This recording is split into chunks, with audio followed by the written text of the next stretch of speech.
All right, hello everyone, and welcome. Tonight we're going to be talking about a really good topic, which is gluten sensitivity. It's something that we could talk for hours and hours about, even though it seems like a simple topic. And we're very lucky to have online with us Dr. Peter Osborne, who specializes in gluten sensitivity. So I'm very happy to have him online with us today. I'm going to go ahead and do a bio on him. Dr. Peter Osborne is the Clinical Director of Town Center Wellness in Sugar Land, Texas. He is a Doctor of Chiropractic Medicine and a board-certified clinical nutritionist. He is an expert in orthomolecular and functional medicine. He has been practicing since 2001.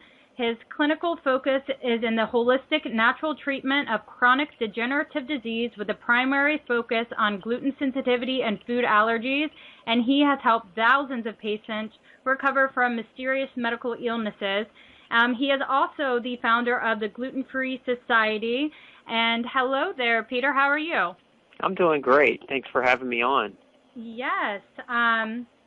Well, we're really excited to go over this topic. This is definitely a huge topic when it comes to leaky gut. So we got a lot of stuff to cover, so we're going to go ahead and get started. The first question I'd like to ask you is, what exactly is gluten? And I know that this can be a little bit of a loaded question because usually when we think about gluten, we just think about wheat, rye, and barley. But can you tell us a little bit more about specifically what gluten is? I absolutely can. Gluten, in a nutshell, is a protein. It's a storage protein found in grain. So if we think about what grain is the seed that grows off of the grass. And there are a number of different varieties of grasses. And so they all basically sprout a seed, and within that seed we have this storage protein called gluten, and that protein is designed to feed the germ of the seed so that it sprouts a new grain of grass or a new blade of grass. So basically its job is the perpetuation of the species. And so when we talk about gluten, we're really referring to not just one protein, we're referring to thousands of different proteins. And a lot of people have the misconception that gluten is only found in wheat, barley, and rye because of celiac disease. And celiac disease is an autoimmune disease of the small intestines. It's caused in a lot of people. There's about an estimated 1 million people in the U.S. that have celiac disease as a result of eating the proteins, the gluten proteins in wheat, barley, and rye. And that actually goes back to the history. One of the reasons why we associate gluten with only wheat, barley, and rye is because the original observation that it caused celiac disease came out of Germany. And during World War II, there was a shortage of grain and a rationing, and so grain was not available. And kids in a particular hospital that had celiac disease, and in the 1940s, we didn't know what caused celiac disease, but these kids all went into remission. In other words, their celiac disease completely went away when grain was rationed and not available to eat. And when the war ended and grain came back, these children all got sick again, and there was an astute physician who made that observation. And what's interesting about that is that the staple foods or the staple grains of that region were wheat, barley, rye, and oats, and so that kind of just stuck. And what was assumed at that time is that wheat, barley, rye, and oats were the culprits, and then they later went on to isolate one of the different types of glutens found in wheat. The name of that gluten is called gliadin. And so this is the basis for a lot of the lab tests that are performed today. They measure a protein called gliadin, or rather, more importantly, they measure an antibody against a protein called gliadin. So they measure the protein, they measure one type of gluten, and they don't measure all the different types of glutens, and they assume that the other glutens are safe. Does that make sense? I just said a whole lot in a really short period of time, so I want to make sure that what I'm saying is translating to your listeners. So, in a nutshell, gluten is a protein found in all grain, and there are grains like rice and corn and millet and sorghum that are classically considered gluten-free based on that original observation that more than 60 years ago. And the problem with it is nobody's really gone back and studied these other grains. Mm-hmm. We have studied corn about a dozen times, and in every time we study corn gluten, guess what we find? We find that corn gluten causes damage to people with gluten sensitivity. So we have research on corn. We have a couple of small studies on rice that show that rice causes inflammation of the colon. but we really haven't studied the other proposed gluten-free grains. And again, they're not really technically gluten-free. And we just assume them to be safe. And if we look statistically at patients with celiac disease who go on a traditional gluten-free diet, meaning they go on a diet that is wheat, barley, rye, and sometimes oats, depending on who you talk to, free, 60% of them don't get better. And when you follow them for 10 years, you find that perpetually about 90% of these people continue to have gastrointestinal damage. Even though their symptoms reduce, they continue to have the markers of inflammation on lab tests when we investigate their gut. This can actually make sense to why some people do lab testing and they come back, showing that they're not gluten intolerant, but when they take it away, they feel a lot better, even though the testing didn't necessarily correlate. And it also shows why just eliminating gluten doesn't always fix the problem, because there is gluten in just eliminating wheat, doesn't always get rid of the problem, because it's in other grains as well. That's right. As a matter of fact, there was a study done about 8 months ago. A group of doctors in Australia, led by a researcher by the name of Bob Anderson, discovered 400 new gluten proteins. And these were glutens that nobody ever knew existed until, last year. And they found, what was really interesting is that they found that 40 of these 400 proteins caused damage in patients that have gluten sensitivity. And prior to that study, we didn't even know those proteins existed. So if we look at the lab testing and we say, okay, what are we actually measuring when we're doing lab testing for gluten sensitivity? We're measuring an enzyme called anti-tissue transglutaminase. We're measuring whether or not the body makes an antibody against this enzyme, which is very nonspecific for gluten. So it's not all that accurate. But the other thing that a lot of doctors will measure is they'll measure another antibody against the protein gliadin, which is only the name of one of the glutens. Remember, I just said we discovered 400 new ones. So it's only one gluten out of thousands of glutens. So when we get a test that comes back negative, it doesn't mean that it's negative. It just means that it's negative for that particular gluten. And the other kicker is that it's what they typically measure is a type of antibody called IgG. Mm-hmm. We make 5 different antibodies. We make IgG, IgE, IgA, IgM, and IgD. And so if we're only measuring IgG to only one of potentially thousands of different glutens, how accurate is the test really going to be? People can react completely differently to the same intolerance. So, yeah, it's not a very good way of testing. And while we're on this subject, do you want to go ahead and talk about what testing you do recommend for gluten intolerance? I recommend genetic testing. There's a particular gene actually 2 genes called HLA-DQ alpha-1 and HLA-DQ beta-1. And what these genes are responsible for doing is they create, on the surface of our white blood cells, we have this antenna. And the job of this antenna is to identify things in the body that don't belong in the body. In other words, they tell our immune systems to either ignore something or to attack something. And so the genes that are responsible for creating this antenna are HLA-DQ genes, the 2 genes that we like to test for gluten sensitivity. Mm-hmm. Research has shown that there are certain genetic variations or genetic patterns. Let me just prephrase it by saying this. A lot of people think genes are exactly the same. So like one person has 30,000 genes and they're the exact same as the other person's, but that's not really true. It's the analogy is everybody's got 2 eyes, 2 arms, 2 legs, 2 ears, unless they have some kind of malformation, right? But there's differences in eye color and arm width and arm length, etc. So there's variations in body parts. Well, if you think of genes in the same way, there are variations in genes. They're not all identical. And so these variations are called SNPs, single nucleotide polymorphisms. And what these variations are, we can look for these variations, and certain variant patterns have been linked to people reacting more potently or stronger to gluten exposure. In essence, if a person has gluten-sensitive genes, when they eat gluten, the odds are their body is going to look at that gluten as an enemy, not as a food, and therefore it's going to mount an immune response that goes after that protein and creates an inflammatory reaction. So if we can identify these variant gene patterns, it doesn't matter whether a person is healthy or sick. If they have these gene patterns, the odds are if they continually eat gluten, then there's going to be either a prominent inflammation that leads to symptoms, or there's going to be an eventual disease that crops up later in life because they've put a food that basically is poisoning them into their body for years on end, and that damage accumulates over time, leading to organ failure, tissue failure, and subsequently one of the prominent things it causes is confusion in the immune system, and that can lead to the process that we know as autoimmune disease. Autoimmune disease is when the body attacks its own tissues.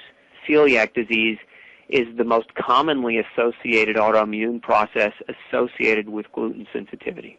So, talking about celiac and genes, can you tell us the difference between what gluten intolerance is versus gluten allergy? Because there's a difference there that a lot of times we don't take into account. So classically, an allergy is defined as a reaction that would trigger an antibody production, and in an antibody production, we're really referring to the type of antibody called IgE.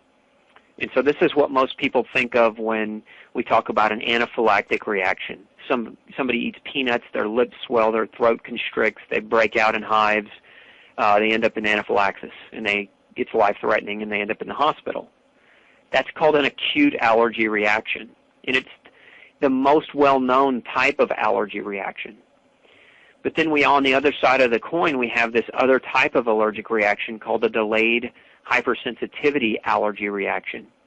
And so this reaction can happen up to 2 weeks after the ingestion of eating something that we shouldn't.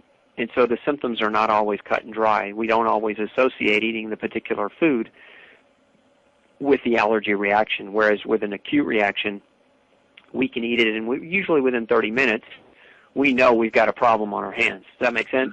Yes. So when we talk about classic allergy, we're talking about the acute reaction that happens almost immediately within 30 minutes. And when we talk about a delayed allergy reaction, we're talking about a reaction that can occur several days later. So that's an allergy. And on the allergy side, we can make IgE, which is acute, and then we can make other antibodies, IgA, IgM, and IgD, and IgG, and those are called delayed hypersensitivity reactions. But we can also have other types of reactions on that side of the equation, on that delayed side. We can have what's called an immune complex reaction, or we can have a direct T-cell reaction. And a T-cell reaction is we have a specific type of white blood cell called a T-cell that directly has a reaction to whatever agent it is that the body is not liking. So most people get confused with allergy. They're thinking, if you go to an allergist, they do a skin prick test where they poke little things in your arm or back, and they look for these flares on your skin. Those are checking for IgE reactions only. Okay, so those are the immediate ones? Those are the immediate ones. Now, you can also check IgE in the bloodstream, which in my opinion is a little bit more accurate. And then you can test the other IgA, IgM, and IgG. You can test those in the bloodstream. You can test immune complex reactions and T-cell reactions in the bloodstream. So the lab we use measures all of those things just so that we don't miss something. But then you have, okay, so that's allergy, right? And then you also have what a lot of people are calling intolerance or sensitivity. And the difference is an allergy is an immune system response. In other words, your immune system directly attacks or goes after whatever it is that the body doesn't like. And it can happen quickly or it can happen slowly. So that's what an allergy classically is defined as. Okay. But a sensitivity, and even more, let's talk about intolerance first. An intolerance is when we eat something and we are not able to properly digest it, or our body just doesn't agree with it, but the way our body disagrees with it is not directly an immune response. In other words, an immune response is an allergy, but a non-immune response, like gas or bloating, doesn't necessarily mean that we're having an allergic reaction. It just means that our body, either our bacteria in our colon don't like that food, and so the way they digest it leads to excessive gas, excessive pain, some type of gastrointestinal symptom. Mm-hmm. Or we just don't have the ability or the enzymatic capacity to digest that food, and so our bacteria have to digest it for us, or that food slips through into our bloodstream, and then it mounts a secondary immune reaction. So typically an intolerance is when we eat something and we don't see an immune reaction directly from the food, but we can either see symptoms associated with gut problems, or we can see an indirect immune reaction as a result of eating that food, and then something else happens that leads to an immune reaction. For example, if the bacteria have to digest that food for us, sometimes the byproduct of the bacterial digestion of that food is a chemical waste product that the body doesn't like and that the immune system recognizes as an enemy, and so we get a secondary allergic reaction. Does that make sense? Yes. So we're not reacting to the food directly, we're reacting to the food indirectly. Exactly. It's slipping through, like as in leaky gut, it's seeping through into the blood, and then our immune system is reacting to it. Right.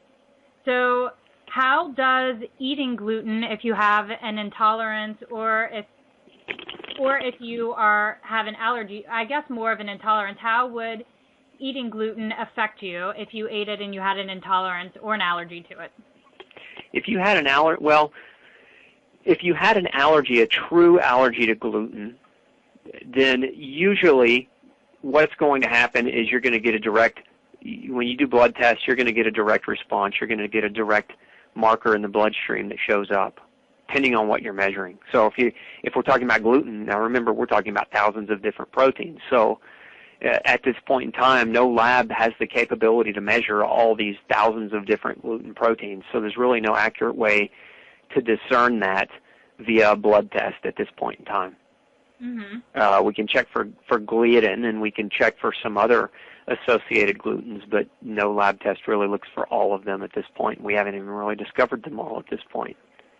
So what about an intolerance if you ate it and you had an intolerance to it?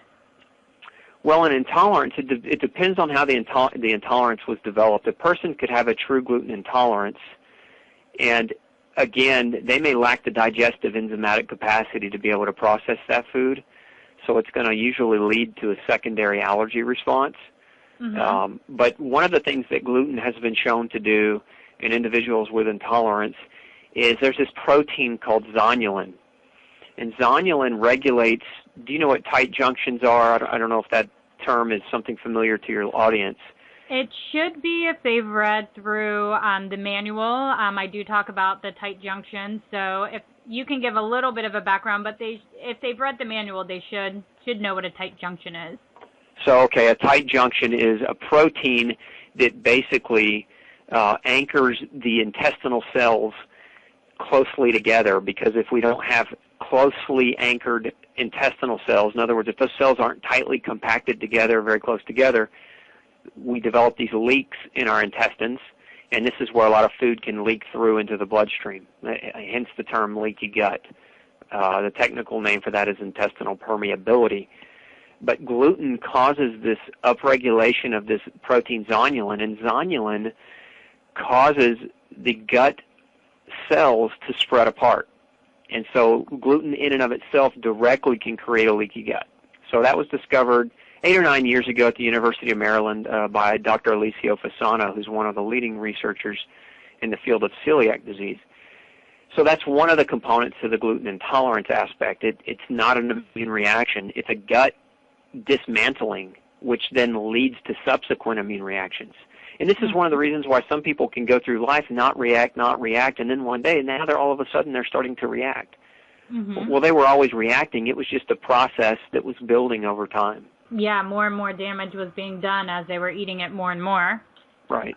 So a lot of people say that they don't have any digestive issues, so they automatically rule out gluten intolerance. And I know that that's not always the case. Can you talk a little bit about that? Well, actually, there's a lot of research that's being done in the field of gluten and how it affects the nervous system. And the actual most leading researchers now think that gluten doesn't affect the gut directly. It actually affects the nervous system in the gut, and that's what leads to the problem. So one of gluten's primary targets is nerve tissue. And, of course, the nerves, from your brain to your spine to your organs, your nerves feed absolutely every tissue in the body.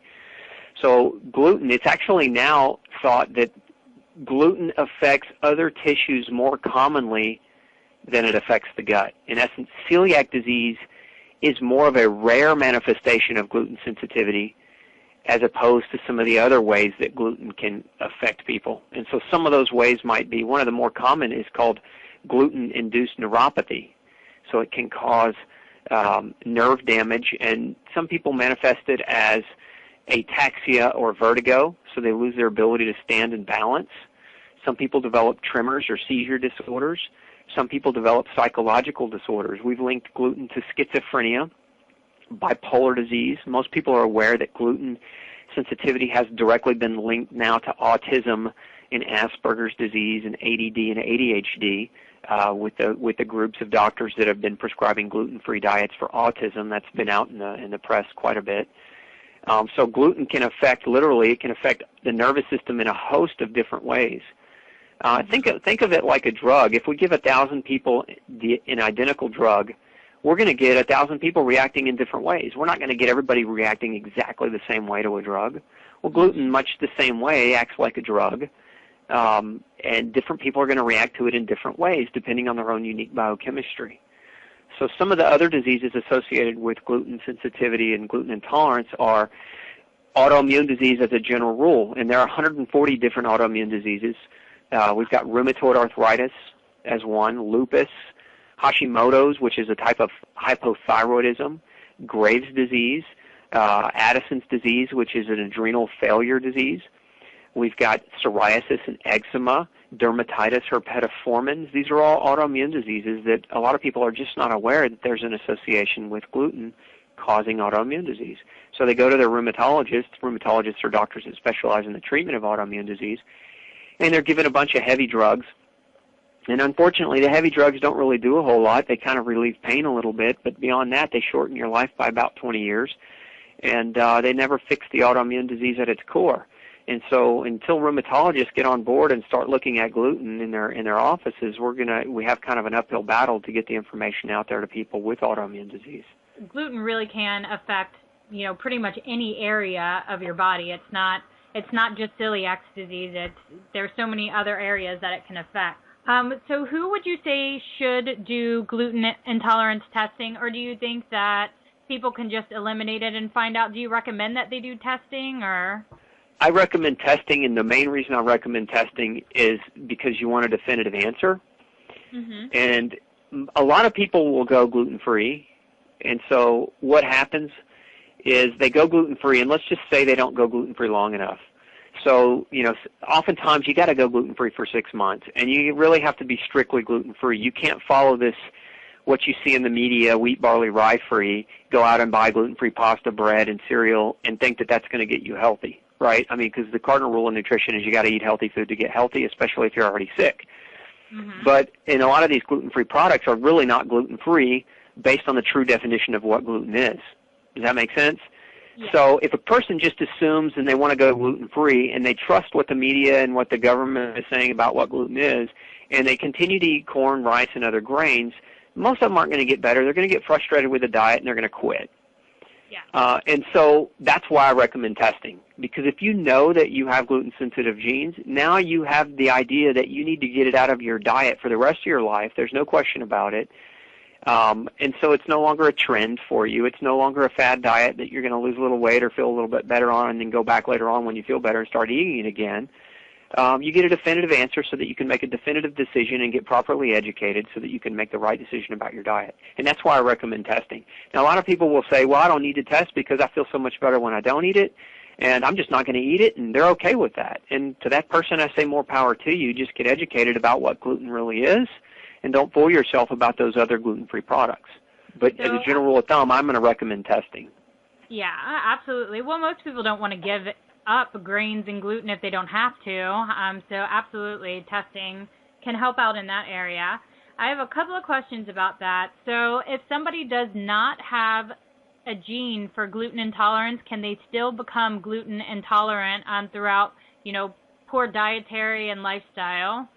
I would say theoretically yes, but I've never seen that be the case clinically. And what I mean by that is, what I know and what I have seen is that generally when I test people for gluten sensitivity, if they're positive and we get gluten out of their diet, it generally always improve. If they're negative, in my practice, from what I see, because I treat 99.9% of what I treat is autoimmune disease. So the bulk of the people coming in here are gluten sensitive. So I don't have enough data to really say, okay, a person doesn't have genetic aspirations toward gluten sensitivity. If they cut gluten out, they get better, because I just don't see that clinically. Now, if we randomly tested the population and we found, let's say 100 people that were genetically not gluten sensitive and we took gluten out of their diet, would they potentially get better? My thought process says yes, they probably would, and here's why. Most products that contain gluten are generally not good for us anyway. And so when we cut out unhealthy foods, generally we're going to feel better. Does that make sense? Yeah. So you were saying to go on a gluten-free diet, you need to cut out all of the gluten. So that would be basically cutting out all grains, correct? Correct. What about, you see a lot of, blogs and websites that, are people who have gluten sensitivity or celiac disease, and they, have a whole bunch of recipes with rice flours and all of these other flours. Are they really not getting the results that they could get if they would just completely cut out grain altogether? Well, that's what the research says. When we follow celiac patients, and we've done several studies where we followed patients with celiac disease who go on, I like to call it a traditional gluten-free diet, which is your standard wheat, barley, rice, sometimes oats-free diet. Mm-hmm. When we follow these patients for years at a time, and we measure the intestinal damage and the intestinal inflammation and how well they're able to repair that, being on that traditional gluten-free diet, 92% of them don't heal. Oh, wow. Their symptoms go away. They feel better, but their gut's not healing. So, what does that lead us to speculate? That leads us to say, well, why are they not healing? And so, in my experience, I've treated thousands of patients with gluten sensitivity. Generally speaking, the ones that go traditionally gluten-free get some better, but never restore their health.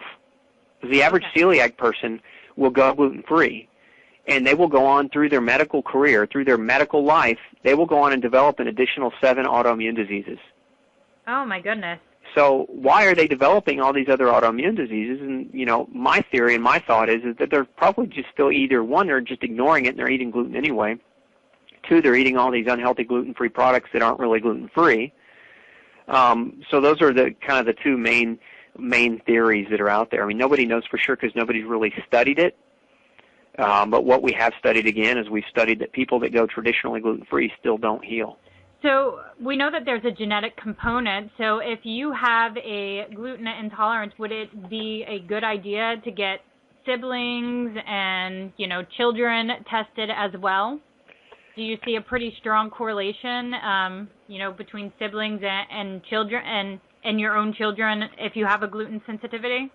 Absolutely. I mean, genes are passed from one generation to the next. So, your DNA is 50% of your mom's and 50% of your dad's. And so my advice is if there's a direct family member that has a known celiac disease or gluten sensitivity, they should be genetically tested. Mm-hmm. And they should get a gluten out of their diet accordingly based on their test results. And a lot of people, they say, oh, I don't have this problem. And it's not necessarily that they don't have the problem. It's just that either they're not willing to look at it because they don't want to give things up in their diet because they're just too married to their food. Or they just, they don't feel bad enough to make a change. Exactly. And unfortunately, sometimes it takes 35, 45 years of gluten-induced damage for a person to feel bad enough to start that change. As a matter of fact, the average person won't get a diagnosis till they're 45. Do most people who have a gluten sensitivity, most people end up developing autoimmune, or is that too broad of a statement? No, it's not too broad at all. It's been studied hundreds of times. Yes, autoimmune diseases highly correlate to gluten exposure. Wow. Because we're only seeing it increase more and more. Why is gluten sensitivity, is it that we didn't know about it before, but why does it seem like it's so much more prevalent? Why is autoimmune disease so much more prevalent now than it used to be? Well, it's on the rise, and that's a great question. There's actually 23.5 million cases of autoimmune disease, more than cancer, more than heart disease. So autoimmune disease is actually the number 1 disease in the U.S. And the problem with the recognition is that we subclassify autoimmune diseases by specific types. So, like, people with lupus or rheumatoid arthritis or Sjogren's, we don't bunch them all together. We bunch all the cancers together. We put all the cancers in the same category. We put all the heart disease classifications in the same category, but we don't do that with autoimmune disease. So it kind of seems like it pales compared to cancer and heart disease. But one of the reasons why we're seeing the increase is it's actually multifactorial. I don't think it's just gluten, although gluten is a scientifically confirmed and valid way in which autoimmune disease can be induced in the human. It's not the only way, and there's a lot of science that's showing and that's being studied now that shows us that environmental chemicals and pollutants and toxins and other things can also contribute to the process of autoimmunity. But I think what we see with the grain in the last 50 years is we see the genetic manipulation of grain to contain double the quantity of gluten. And so that's a problem because now we've increased the gluten content of the American diet by 50%. Even if we were eating the same amount of grain as we were 50 years ago, we've doubled the concentration of gluten in the diet. But actually, that's not the case. We've more than doubled it because not only have we genetically manipulated the grain to contain more, but we've allowed the government to push this food guide pyramid that's very loaded in grain. 8 servings a day is the recommendation. And nowhere in science has it ever been proven that a person needs that much grain to sustain normal human physiology. As a matter of fact, if you look at the history of grain introduction into the diet of man as a staple food, we can go back to the 1800s and we can see that where we introduced rice, especially the white polished rice, we caused disease to occur. In these cultures that didn't use grain, where we brought grain into them, we induced diseases like pellagra and beriberi because the rice was so malnourishing to eat that it caused B vitamin deficiency. And so that's kind of what a lot of people don't realize about grain is that grain in the U.S. has to be fortified to be sold. If you didn't fortify it, it would cause disease. And so what the cereal companies have done, they've really done a brilliant job from a marketing perspective. They have told us how great grain is because it's fortified. Instead of saying we couldn't sell this to you if we didn't fortify it, they tell you how great it is because it's fortified.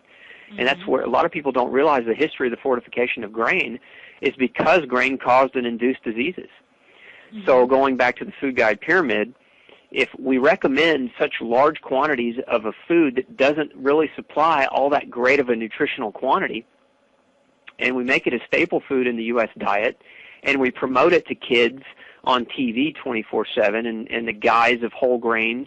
You see one of the commercials, the whole grain check on the boxes of like Trix cereal. I mean, humans evolved not eating any grain at all, and it was really only in the last 5,000 years that grain has become a major staple in the human diet.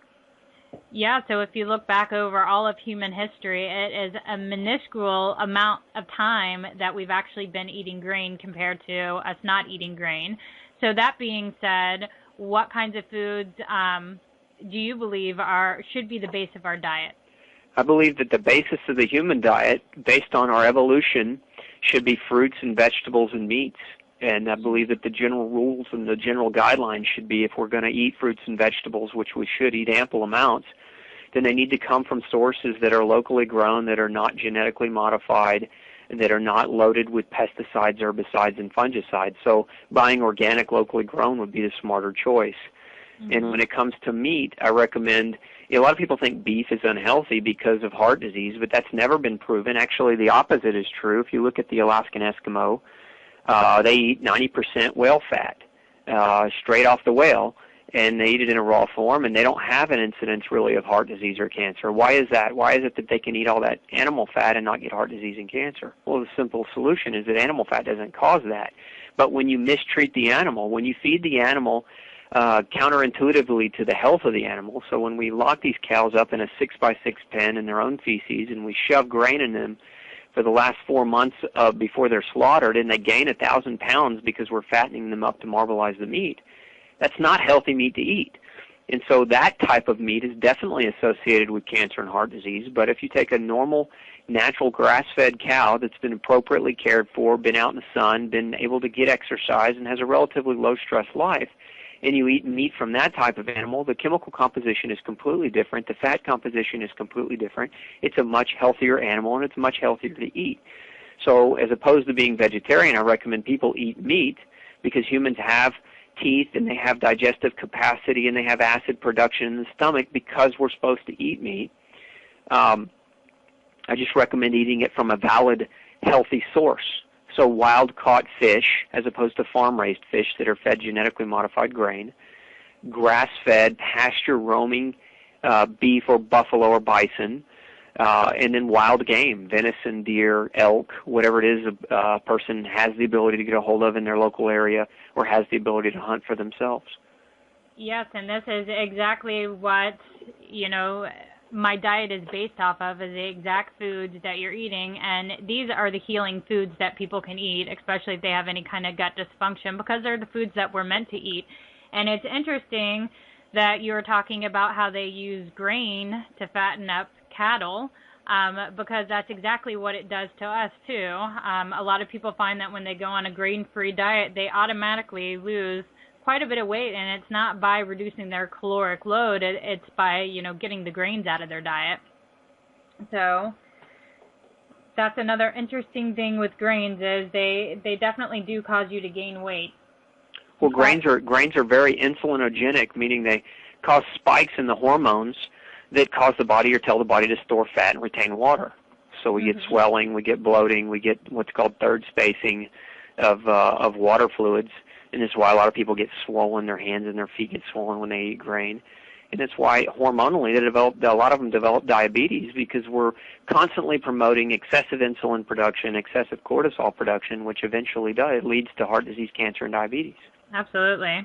So this next question, I already know the answer to, but I'm going to ask it for my listeners. And the question is, can you, if you completely heal up your gut lining, could you ever add gluten back into your diet and do okay with it?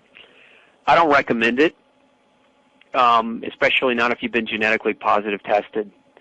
And the reason why is, I'm going to give you an analogy. If I have diabetes, and I cut sugar out of my diet, and I exercise, and I put the diabetes into remission, and I'm feeling great, do I start eating sugar all of a sudden just because I'm feeling better? Nope, it's going to bring your symptoms back. Exactly. Yeah. So why do the thing that made you sick in the first place just because you're feeling better again? Mm-hmm. We stick to a pattern of healthy, good decisions and choices because that's what keeps us healthy. Mm-hmm. Does that make sense? Absolutely. I have a lot of people that ask me, how long do I have to do the diet, and, when can I go back to my old eating habits? And my answer to that always is if you go back to your old eating habits, then you're going to develop all of the things that you just got rid of. You're going to develop all of those symptoms all over again. So it really isn't worth it. It really is a lifestyle change and not just, a short dietary change just to get rid of some symptoms.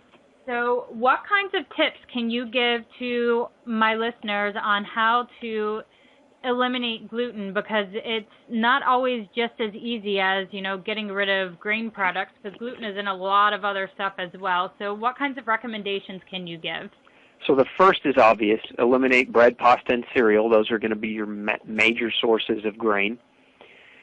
Secondly, real food. If it comes with a label, you always run the risk of having it cross-contaminated, whether it's got some hidden source of chemically added gluten or whether in the factory that it was produced in they used the same equipment to make bread or to process some other type of grain. So eat food more without labels, and you'll do really, really well at avoiding gluten as a general of thumb.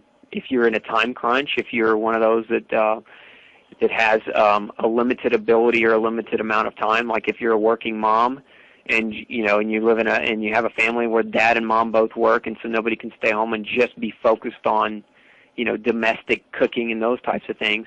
My advice is to cook a lot of food when you do cook, so that you have things that you can store in your refrigerator. You can also, there are certain companies in our local area here in Houston, we've got certain companies that have developed out of all this new health information for diet. One of the companies in our region is called Snap Kitchen. I don't know if they're national or if they're just local, but they actually serve a meal that's prepared to go, and it's a paleo meal, so there's no grain whatsoever in it. And so it actually is very reasonable to afford, and it tastes just fine. So you can maybe find a local place that's doing something like that if you're one of those people that are in a tight bind.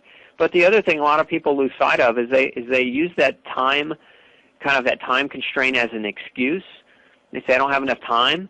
Well, my thought is, well, you have enough time to surf on the internet. You have enough time to drive through Starbucks. You have enough time to do all these things that are derogatory to your health. You have to make time for your health. And so making time for your health means preparing real food. But even if we're talking about not preparing food, we're talking about convenience. There's nothing more convenient than peeling a banana or biting into a washed apple or carrying around a handful of almonds and eating those, or a stick of beef jerky that's not loaded with wheat gluten. So you've got options that are also convenient along those lines. I mean, Mother Nature provides a lot of convenient foods. We just have to allow ourselves to eat them versus eating something that's less healthy, more processed, and not good for us. Exactly. What about eating out? Eating out is hard to do. I don't really recommend it a lot. There are certain restaurants that will cater. Like I've got a restaurant here locally. The guy's a French chef. He serves wild-caught meat. He serves organic produce, and that's all he serves in his restaurant. I mean, he doesn't touch the other stuff. That's what his niche is. Maybe if you've got a place locally in your area that's doing something like that, then you can kind of venture that eating out. But other than that, you're going to run the risk, regardless of where you go, you're going to run the risk of cross-contamination. And so some people that are so sensitive to gluten, they get cross-contaminated and they're out for a week. They're sick for 2, 3, 4 days. Some people end up in the hospital. You got to ask yourself, is it worth doing? Is that eating out, is that social environment like that worth the damage that it's going to create to you? And so my advice is, if you want to be social and go out and eat with friends, stick to things like the salad, maybe take in your own salad dressing, stay as safe as you possibly can, or just eat before you go and go out with your friends and enjoy the social aspect of being with them as opposed to making the food the reason that you're getting together. That's pretty much all of the questions that I had. Do you have anything else that you'd like to add before we get off the call? I just think it's critically important for people that are attempting to go gluten-free, if they don't get tested, to really get educated about what gluten-free really is. Like we mentioned this earlier. I mean, if you're buying gluten-free products and they're really not gluten-free, you want to get educated about that component, because if you're not doing yourself any good. The research shows that those people stay sick, they stay inflamed, they develop additional autoimmune diseases. So just get educated. Educate yourself. That's probably the best thing that you can do to maintain your health and the health of your family. Mhm. Yeah, so not going out and buying all of the rice cereals and breads, because I've had people think that they're doing a great diet and send me a food log with all kinds of processed, gluten.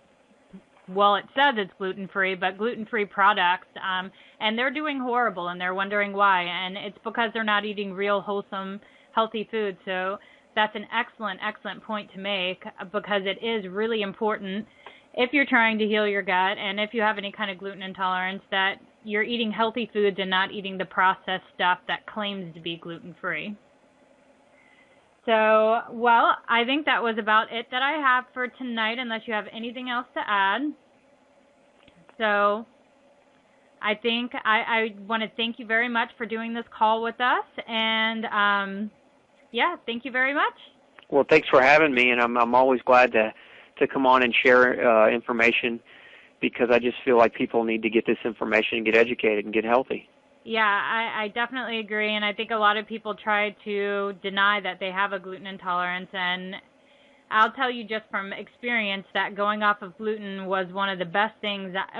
We don't eat any grain either, and going grain-free is one of the best things that I, ever did for my health and for my family's health. So absolutely, if you're having any kind of, autoimmune or any kind of digestive issues, going gluten-free for a period of time to test it out, or getting genetic testing is absolutely essential in getting your health back.